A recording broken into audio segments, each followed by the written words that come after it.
നമ്മൾ കൃത്യമായിട്ട് മനസ്സിലാക്കേണ്ട ഈ രാഷ്ട്രീയ പ്രസ്ഥാനങ്ങൾ ഇതിൻ്റെ ഉള്ളിൽ ഇപ്പോൾ ലീഗും കോൺഗ്രസും ലീഗായിരുന്നു കോൺഗ്രസിൻ്റെ കാലത്ത് കൃത്യമായി ഭരിച്ച ആ സമയത്ത് കൃത്യമായിട്ട് ഇവർ ഉയർന്നു വരുന്ന സാഹചര്യമുണ്ടായി. ഒരു നാഷണൽ ലെവലിൽ ലീഗിന് ഇന്നേ വരെ മുസ്ലിം സംഘടനകളെ മുഴുവൻ ഒരുമിച്ച് നിർത്തി ഒരു നാഷണൽ പാർട്ടിയായിട്ട് ഉയർന്നു വരാൻ ഇന്നും കഴിഞ്ഞിട്ടില്ല. ഈ PFI വളരെ പെട്ടെന്ന് വളരെ തകൃതിയായിട്ട് വളരെ പെട്ടെന്ന് ഈ കാര്യങ്ങളെല്ലാം ചെയ്യുന്നുണ്ടായിരുന്നു. പിന്നെ അതിൻ്റെ ഉള്ളിൽ അത് നമ്മൾ കൂട്ടി വായിക്കേണ്ട എവിടെയാണെന്ന് വെച്ചാൽ ഇതിനുള്ളിൽ പറയുന്നൊരു കാര്യമുണ്ട്. സിമിയുടെ പ്രവർത്തിച്ചിരുന്ന പല ആളുകളും ഇതിൻ്റെ കേഡറുകളിൽ ഉണ്ടായിരുന്നു എന്ന് പറയുമ്പോഴാണ് ഇത് ഒരു സമയത്ത് ലീഗിൻ്റെ കേഡറിൽ പ്രവർത്തിക്കുന്നതായിരിക്കാം, അത് കഴിഞ്ഞ് ഇത് ഉയർന്നു വന്നാൽ ഇതിൻ്റെ കേഡറിലേക്ക് ചേക്കേറുന്നവരായിരിക്കാം.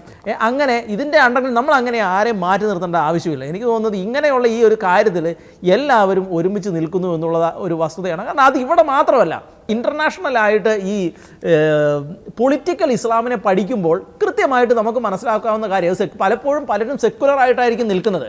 ഒരു ഘട്ടം എത്തിക്കഴിയുമ്പോൾ ആ സെക്കുലറിസം ഒക്കെ മാറ്റി വയ്ക്കുന്നൊരു സാഹചര്യം ഉണ്ടാകും ഇതിൻ്റെ ഇടയിൽ. അപ്പോൾ അത് പൊളിറ്റിക്കൽ ഇസ്ലാമിൻ്റെ ഒരു സ്ട്രാറ്റജിയാണ്.